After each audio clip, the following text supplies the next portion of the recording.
Hey, thanks for clicking. I'm working on these bikes and documenting the process for myself and my buddies. Today I'm talking about my 2008 Bullet Electra 500. The Royal Enfield. I don't know very much about these bikes, but the main thing that I've learned is that they are quite polarizing. People either are devout servants pledged to its divine greatness, or they want to purge these things from this plane of existence. The truth may be somewhere in the middle. Fat sitter. Hey, who said that? Well, moving on. I purchased this bike from a gentleman for $1,000 who said he had tried starting it but had no such luck, so it was sentenced to a few years of garage prison. 4 to be exact. I had just gotten my Ninja EX250 running after 12 years of it sitting, so this seemed like a fun little project. Hopes were high and ego was inflated. So I loaded it up and brought it back home. To say that the gas tank was rusty would be a massive understatement. After adding some evaporust and letting it sit for 4 days, it was ready to be put back on the bike. There was some other issues with the gas tank, but my plan was to restore it, so I wasn't worried about it. While that sat, I took off the carb and cleaned it thoroughly, but it wasn't in the same state of disrepair that the rest of the motorcycle suggested.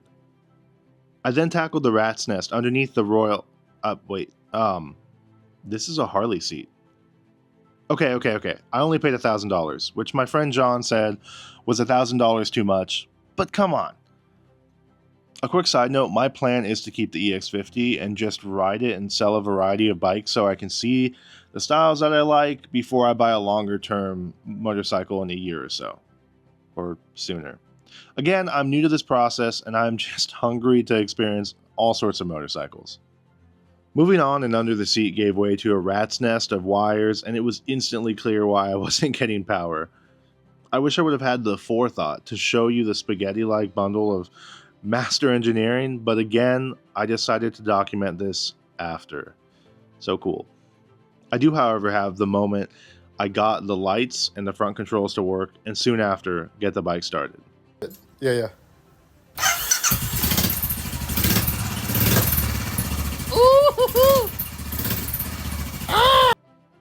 Granted, it wasn't sounding perfect, which eventually had me rechecking the carb and tuning the air-to-fuel ratio. After that, I was left with an oil change, which had 3 different plugs. So weird. A chain cleaning and airing up these tires. I hopped on and I took it for a spin. The Royal Enfield Bullet is loud and cantankerous. It rumbles and shakes with all the vibrato of a big-boned cruiser with the explosive power of a scooter. I am a new rider, so maybe my tastes haven't matured to properly enjoy a 500cc motor that makes a Grom feel sporty, but it does leave something to be desired. Shifting the bike works smooth enough and the suspension is adequate, but these brakes are not something I'd want to test the limit of.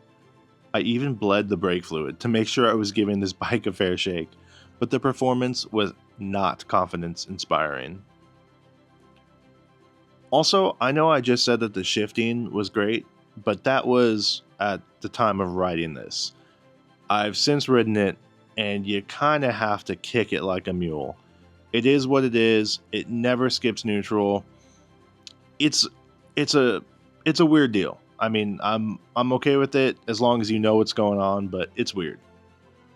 All that being said, there was a feeling of, not nostalgia, because I wasn't alive back then, but I was transported to an older era where I was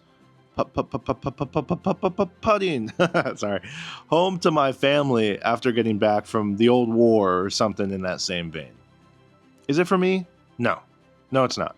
The handlebars are kind of weird looking, awkward, but they feel okay. The build quality is for sure questionable, and the technology of this bike was archaic 40 years ago.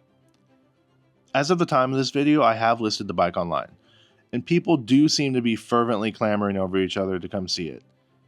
It does have a subtle charm to it though, and it's begging to either be restored to its original sheen or converted into a cafe racer on the hunt for overpriced coffee and a sweet scarf.